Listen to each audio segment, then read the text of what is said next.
এইদিকে তৃণমূল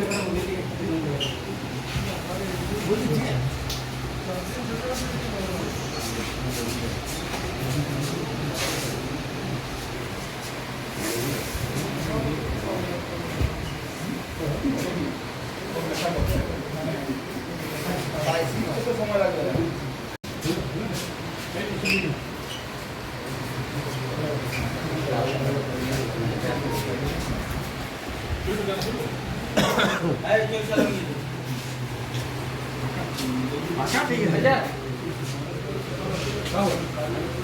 আমাদের ছবিটা তুলে না ভাই প্রথম দিকে আমাদের ছবিটা না নিচুগুলো করে দেবো না এদিকেও দেখে নিই এদিকেও দেখে নিই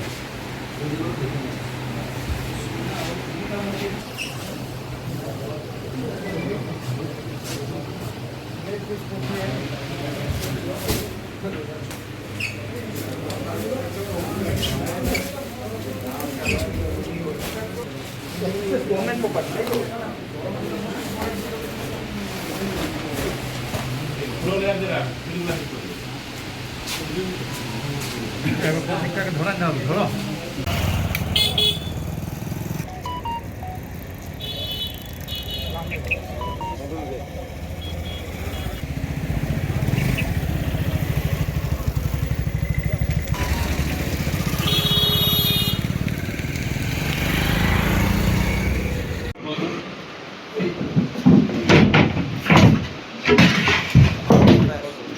গুনবি কিন্তু একে দাও এর উপর রাখো গুনবি কটা আছে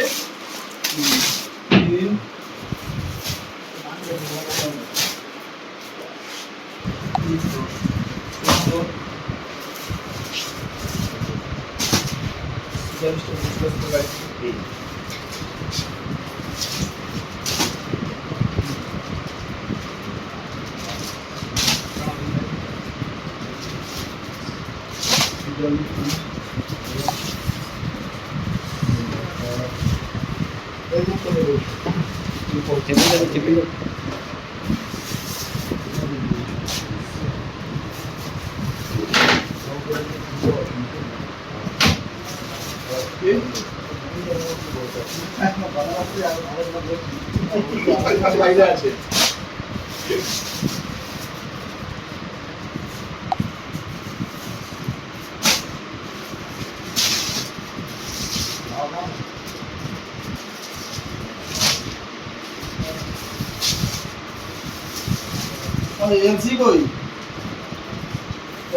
বললাম যিনি প্রাক্তন বিধায়ক জামুড়িয়া হরেরাম সিং তার যে দলীয় বিধায়ক অফিস সেই বিধায়ক অফিস থেকে একের পর এক ত্রাণের সামগ্রিক এবং রাজ্য সরকারের দেওয়া সামগ্রী তার বিছানার ভেতর থেকে উদ্ধার হচ্ছে, কি বলবেন?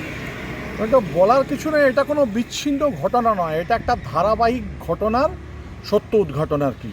আমরা দেখতে পাচ্ছি সমস্ত পশ্চিমবঙ্গ জুড়ে যত আমাদের পূর্বতন সরকারের যত সমস্ত জনপ্রতিনিধিগণ ছিলেন সবারই অফিস থেকে একদম সুজিত বসু থেকে আরম্ভ করে নরেন চক্রবর্তী এবং আমাদের ইনি বিধায়ক মাননীয় হরেরাম সিং যিনি ছিলেন তার অফিসে পর্যন্ত মানুষের ত্রাণের সামগ্রী সরকারের পয়সায় জনগণের টাকায় জনগণের করের টাকাতে কেনা এই সমস্ত যে ত্রাণের সামগ্রী যেগুলো মানুষকে ত্রাণ দেওয়ার জন্য ছিল সেই সামগ্রীগুলোকে এইভাবে লুট করে এরা নিজেদের অফিসে ভরে ভরে রেখে দিয়েছিল।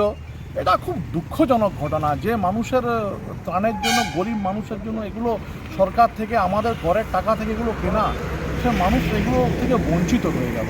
দাদা, যে পরিমাণে উদ্ধার হয়েছে তাতে কি মনে হচ্ছে যে সাধারণ মানুষের কাছে পৌঁছায়নি? এটা তো স্বাভাবিক ব্যাপার।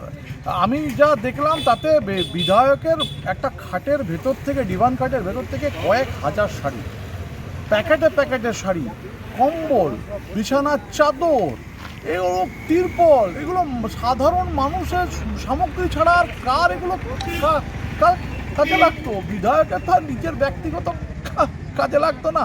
উনি যে অফিসে অ্যাকচুয়ালি কয়েকদিন আগে এরাই আমাদের বর্তমান মুখ্যমন্ত্রীকে যে কদর্য ভাষায় উল্টোপাল্টা কথা বলছিলেন সেই কদর্য ভাষাটা এনাদের জন্য প্রয়োগ হওয়া উচিত।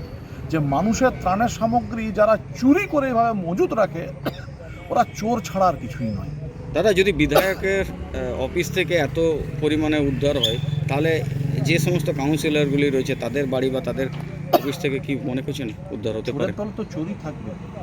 এক চোরের গোডাউন থেকে এগুলো উদ্ধার হয়েছে, বাকিদের তো থাকারই কথা। এটা তো অস্বাভাবিক ঘটনা বা বিচ্ছিন্ন ঘটনা তো কিচ্ছু নয়। আমাদের তীব্র সন্দেহ। আমি প্রশাসনের কাছে অনুরোধ জানাবো যে প্রত্যেক কাউন্সিলরদেরও বাড়িতে এরকম করে সার্চ হোক। যদি কেউ সৎ থাকেন তার বাড়িতে নিশ্চয়ই সেগুলো থাকবে না। বাকি যাদের বাড়িতে পাওয়া যাবে তারা কি সেটা জনগণই বিচার করবেন। দাদা, আপনার নাম পরিচয় দেবেন? আমার নাম রানা ব্যানার্জি, আমি আসানসোল সাংগঠনিক জেলা কমিটির সম্পাদক।